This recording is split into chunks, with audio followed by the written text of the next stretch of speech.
Hello dear students, hope you all are taking care of yourselves in this extreme weather. Very good. Well children, today we are going to do the back exercises and question answers of chapter 4 माँ कह एक कहानी from your Hindi book सुनहरी धूप. Let's do the शब्दार्थ first. Page number 32. पहला शब्द है हठी. हठी मीन्स जिद्दी, मीन्स स्टबर्न. उपवन बगीचा, गार्डन. भ्रमण घूमना, वॉकिंग और रोमिंग. सुरभि खुशबू, फ्रेग्रेंस. वर्ण रंग, कलर. हिमबिंदु ओस के कण, ड्यू ड्रॉप्स. खग पक्षी, बर्ड.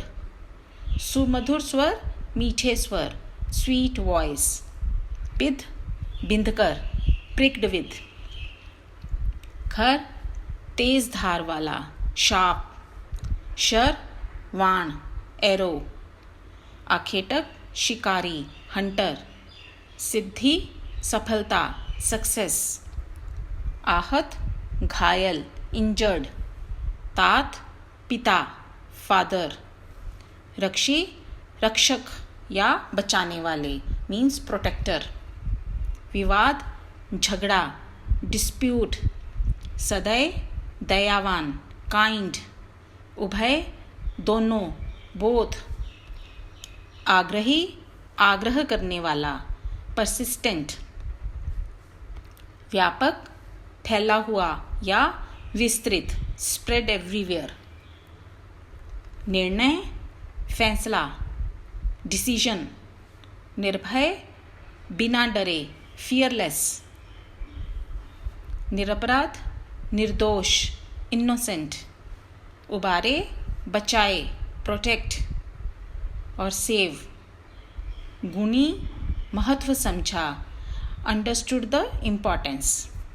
अब इसके बाद है पाठबोध. तो पाठबोध के अंतर्गत आते हैं पहले प्रश्न उत्तर. पहले हैं मौखिक प्रश्न. तो पहला प्रश्न है, उपवन में कौन भ्रमण कर रहा था? उत्तर, उपवन में गौतम बुद्ध, जिनका बचपन का नाम सिद्धार्थ था, भ्रमण कर रहे थे. ख, उपवन के सौंदर्य का वर्णन कीजिए. उत्तर, उपवन में अनेक रंगों के फूल खिले थे, जिन पर ओस कण झिलमिला रहे थे. सुगंधित हवा के साथ साथ झरने का पानी भी लहराता हुआ बह रहा था. ऐसे सुहाने वातावरण में पक्षी भी मीठे स्वर में गा रहे थे. ग, हंस क्यों गिर पड़ा था? उत्तर, हंस एक शिकारी, जो कि वास्तव में राजकुमार सिद्धार्थ का चचेरा भाई देवदत्त था, का तीर लगने से घायल होकर नीचे गिर पड़ा था. तो इन प्रश्नों के बाद है अर्थ ग्रहण संबंधी प्रश्न. तो उसके अंतर्गत है एक यहाँ पे काव्यांश दिया गया है, उसको पढ़कर आपने आगे दिए प्रश्नों के उत्तर देने हैं. तो आपने कविता पढ़ी है और ये आपने काव्यांश फिर से पढ़ना है और फिर आगे प्रश्नों के उत्तर देने इस काव्यांश पर आधारित. तो मैंने आपके लिए उत्तर लिखे हैं. जैसे पहला है, निरपराध किसे कहा गया है? आखेटक के तीर से घायल हंस को निरपराध कहा गया है, मीन्स निर्दोष किसे कहा गया है. दूसरा, रक्षक व भक्षक किसे कहा गया है? यहाँ रक्षक अर्थात रक्षा करने वाले गौतम बुद्ध हैं और भक्षक अर्थात मारने वाला आखेटक है. तीसरा प्रश्न है, काव्यांश का मूल भाव संक्षेप में लिखिए, means central idea of this काव्यांश. इन पंक्तियों का भाव यह है कि यदि कोई किसी निर्दोष को मारता है तो दूसरे को उसकी रक्षा अवश्य करनी चाहिए. न्याय भी रक्षक का पक्ष ही लेता है, क्योंकि न्याय भी दया का दान ही करता है. अब इसके बाद हैं लिखित प्रश्न. तो उसके अंतर्गत पहले लघु उत्तरीय प्रश्न. पहला है, आखेटक उपवन में क्यों आया था? उत्तर, आखेटक ने अपने तीर से निशाना लगाकर एक हंस को घायल कर दिया था। वह अब अपने लक्ष्य की सिद्धि पर गर्व करता हुआ अपना शिकार अर्थात वह घायल पक्षी लेने आया था। अगला, आखेटक किस बात की हट कर रहा था और क्यों? उत्तर, आखेटक राजकुमार सिद्धार्थ से वह घायल हंस लेने के लिए हट कर रहा था, क्योंकि उसके अनुसार वह हंस उसका शिकार था, इसलिए उस पर उसका हक अधिक था। अगला प्रश्न है, बात न्यायालय तक क्यों चली गई? उत्तर, घायल हंस को लेकर दोनों पक्षों सदय और निर्दय में विवाद बढ़ गया। आखेटक अर्थात देवदत्त अपना शिकार प्राप्त करना चाहता था, जबकि राजकुमार सिद्धार्थ जो उस पक्षी का रक्षक था उसे आखेटक को लौटाना नहीं चाहता था। दोनों पक्ष अपनी अपनी बात पर अड़े हुए थे। इस प्रकार आपस में विवाद ना सुलझने पर बात न्यायालय तक चली गई। अगला प्रश्न है, राहुल तू निर्णय कर इसका। अब आगे इसके किस बात का निर्णय करना है? 2 प्रश्न दिए हैं। पहला, निर्णय करने के लिए कौन कह रहा है? दूसरा, किस बात का निर्णय करने के लिए कहा जा रहा है? उत्तर, निर्णय करने के लिए राहुल की माँ यशोधरा कह रही हैं। दूसरा, यशोधरा राहुल से इस बात का निर्णय करने के लिए कह रही हैं कि वह निडर होकर अपनी बात कहे कि न्याय सदय और निर्दय में से किसका पक्ष लेगा, अर्थात दोनों में से किसकी विजय होगी। इसके बाद है दीर्घ उत्तरीय प्रश्न। करुणा भरी कहानी से कवि का क्या तात्पर्य है? उत्तर, इस कविता में राहुल की माँ यशोधरा उसे उसके पिता गौतम बुद्ध के बचपन की कहानी सुना रही हैं, जिसमें एक हंस शिकारी के तीखे बाण से घायल होकर नीचे गिरता है, तो वे चौंक कर उस पक्षी को उठाते हैं और उसकी प्राण रक्षा करते हैं। इस दृश्य से पाठकों के मन में जीवों के प्रति दया की भावना उत्पन्न होती है, इसलिए इसे करुणा भरी कहानी कहा गया है। अगला प्रश्न है, राहुल के पिता और आखेटक के बीच किस बात पर विवाद हुआ था? उत्तर, राहुल के पिता ने आखेटक के तीखे बाण से घायल हंस की प्राण रक्षा की थी, इसलिए वे उस पक्षी को आखेटक को लौटाना नहीं चाहते थे। दूसरी ओर आखेटक के बाण से वह पक्षी घायल हुआ था, इसलिए अपने शिकार पर वह अपना अधिकार समझता था। दोनों ही अपनी अपनी बात पर अड़े हुए थे। उन दोनों में विवाद का यही एकमात्र कारण था। अगला प्रश्न है, राहुल ने क्या निर्णय किया? क्या आप उसके द्वारा किए गए निर्णय से सहमत हैं? राहुल ने निर्णय किया कि यदि कोई व्यक्ति किसी निर्दोष को मारने का प्रयास करता है तो दूसरे व्यक्ति को उस प्राणी की रक्षा अवश्य करनी चाहिए। न्याय भी रक्षक पर भक्षक को कुर्बान कर देता है, अर्थात न्याय भी रक्षक को महान समझता है, इसलिए वह दयावान अर्थात रक्षा करने वाले के पक्ष में ही फैसला करता है। हाँ, हम राहुल द्वारा किए गए निर्णय से पूर्णतः सहमत हैं। हमें जीवों की रक्षा के लिए सदैव तत्पर रहना चाहिए और न्यायालय को भी जीवों की रक्षा करने वाले के पक्ष में ही अपना फैसला सुनाना चाहिए। अगला प्रश्न, मारने वाले से बचाने वाला बड़ा क्यों होता है? उत्तर, मारने वाले से बचाने वाला बड़ा होता है। यह कथन वास्तव में हमें सभी जीवों के प्रति प्रेम, करुणा, सहानुभूति व उदारता का भाव रखने का संदेश देता है।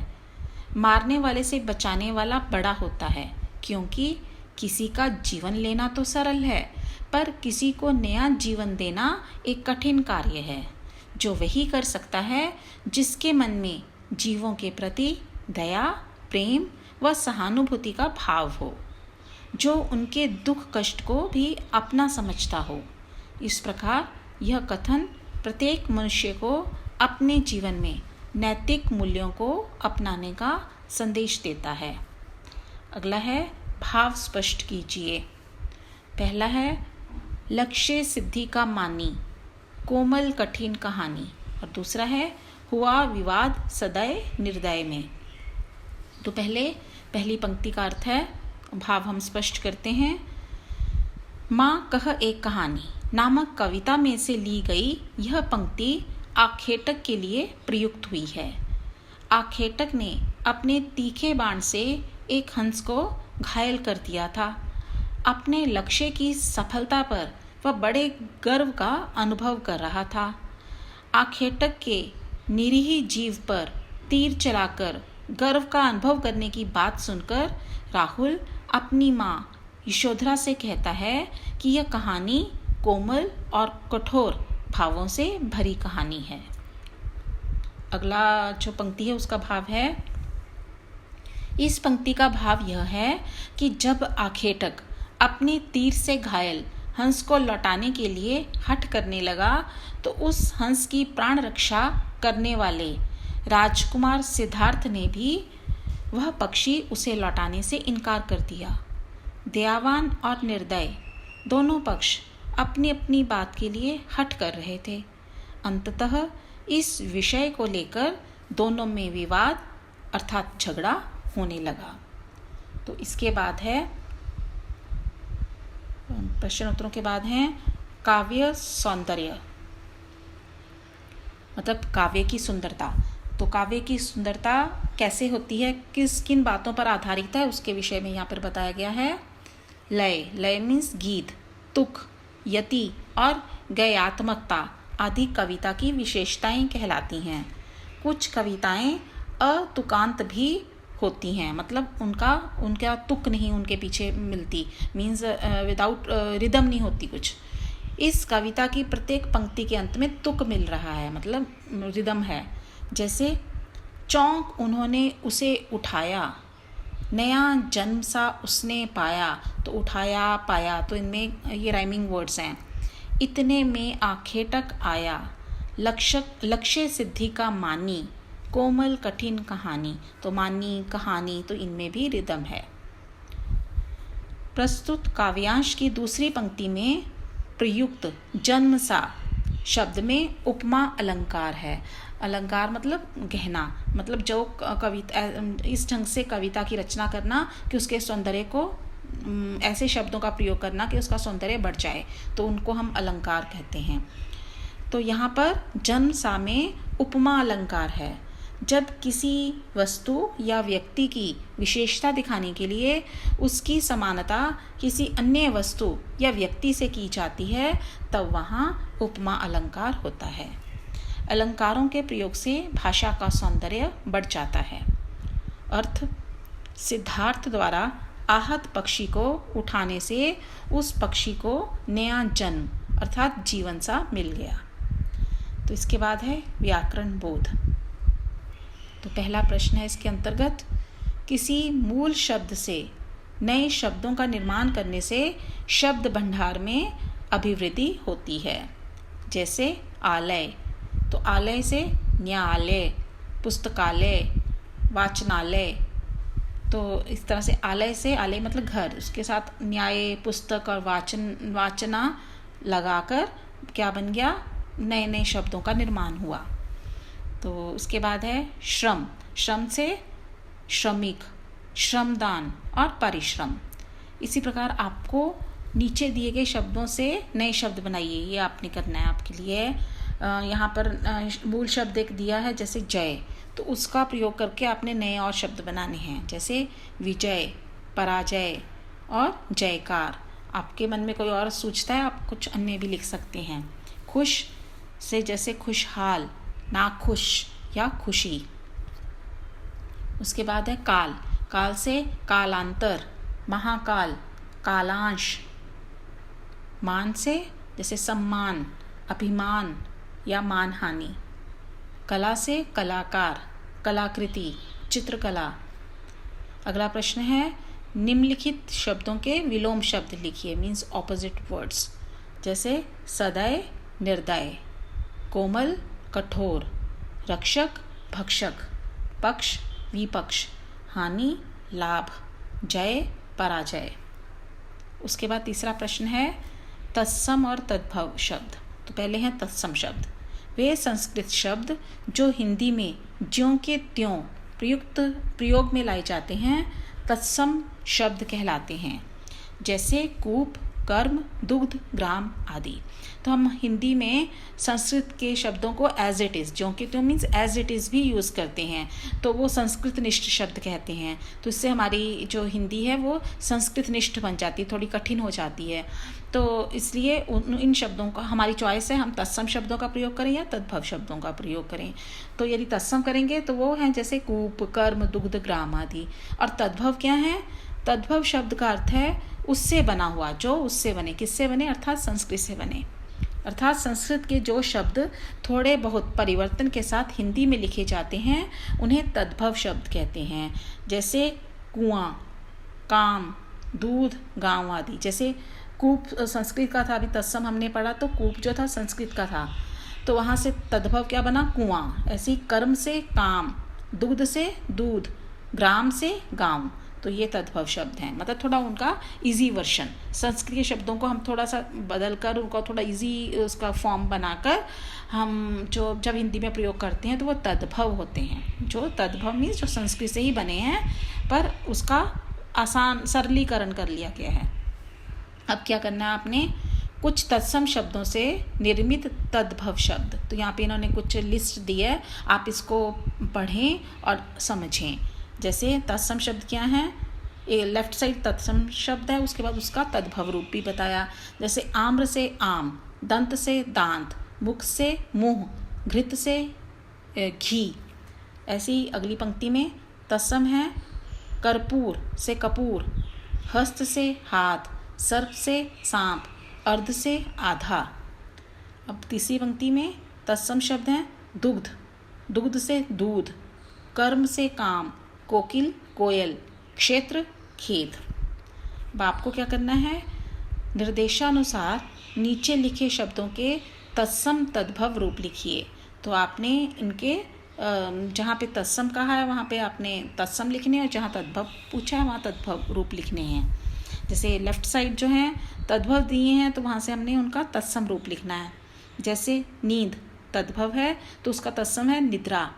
घर से गृह, पत्ता से पत्र, काम से कार्य। तो इसके बाद है, और कर्म भी हो सकता है, काम से कार्य या कर्म। उसके बाद है अगली पंक्ति में तत्सम जो है सत्य, तो उसका तद्भव है सच। आम्र आम, शत मीन 100, चंद्र से चांद। अब अगला है इसकी एक्टिविटी, निम्नलिखित तद्भव शब्दों के उचित तत्सम शब्द पर टिक का चिन्ह लगाएं। तो यहाँ पे इन्होंने ऑप्शंस दिए हैं, जो उसका करेक्ट ऑप्शन उस पर आपने टिक लगानी है। जैसे रात, रात जो है तद्भव है, उसका सही तत्सम रूप क्या है? रात्रि। तो रात्रि पर आप टिक लगाएंगे। इसके बाद है सूरज, तो सूरज का जो सही तत्सम रूप है वो है सूर्य। हमने उसका पर्यायवाची नहीं लिखना, उसका तत्सम लिखना है। दिनकर भी अदरवाइज सूरज ही है, पर हमने उसका हमने तत्सम लिखना है तो सूर्य ही आएगा। ऐसी आँख, आँख के अब यहाँ पे सभी आँख के ही पर्यायवाची दिए हैं, पर आपने पर्यायवाची नहीं लिखने, आपने उसका तत्सम रूप लिखना है, तो दैट इज आँख का अक्षी। उसके बाद है मोर से बनेगा जो उसका तत्सम रूप मयूर। तो बाकी के हमने ऑप्शंस को इग्नोर करना है। उसके बाद है चौथा जो है प्रश्न, कविता और कहानी को, कहानी की वाक्य रचना में अंतर होता है। कहानी या गद्य लिखते समय कर्ता, कर्म, क्रिया के क्रम को ध्यान में रखा जाता है। इसी क्रम में वाक्य रचना शुद्ध मानी जाती है। जैसे सदय निर्दय में विवाद हुआ। पर जो पद्य या कविता लिखते समय लय और तुक को ध्यान में रखते हुए वाक्य रचना की जाती है। जैसे हुआ विवाद सदय निर्दय में, उभय आग्रही थे स्व विषय में। पठित कविता के इस अंश में तुक मिलाने के लिए वाक्य रचना के क्रम में परिवर्तन किया गया है। तो आपको ये बात समझ में आ गई होगी कि जब हम गद्य लिखते हैं, मतलब कोई प्रोज होता है, तो उसमें हमें क्रिया और कर्ता कर्म क्रिया सबके क्रम को, एक ऑर्डर होता है लिखने का कि कब पहले जैसे कर्ता आएगा, फिर कर्म आएगा, अंत में क्रिया आती हिंदी में, तो उस ऑर्डर को हमें फॉलो करना होता है। पर जब हम कविता लिखते हैं उसमें हमें लय को देखना होता है, तुक लय को ध्यान में रखना होता है। तो हम उसके अकॉर्डिंगली जो उस रूल को हम इग्नोर करते हैं। जो हमारा व्याकरण का एक वाक्य निर्माण समय हमें क्रिया कर्ता कर्म क्रिया का एक ऑर्डर को फॉलो करना होता है, क्रम को फॉलो करना होता है। हम कविता रचना में इसको हम नहीं ध्यान देते, क्योंकि हमें कविता में लय और तुक का ध्यान रखना होता है। तो अब उन्होंने आपको नीचे क्या करने के लिए कहा है, नीचे लिखी पद्य पंक्तियों को गद्य में बदलिए। तो यहाँ पे जो पद्य मीन्स पोइट्री की लाइंस हैं, उनको आपने गद्य मीन्स प्रोज में कन्वर्ट करना है। जैसे लहराता था सागर में जल, तो आपने इसको प्रोज में गद्य में लिखना है। जैसे सागर में जल लहराता था, मतलब साधारण वाक्य में इसको बदल देना है। दूसरा है खिले हुए थे फूल चहूँ ओर, तो इसका गद्य क्या होगा, फूल चहूँ ओर खिले हुए थे। और तीसरा है वाक्य थी करुणा हृदय में अपार, तो इसका गद्य क्या होगा, हृदय में अपार करुणा थी। So that's all for the day. Next time we shall do some other topic. Till then, bye bye. Take care.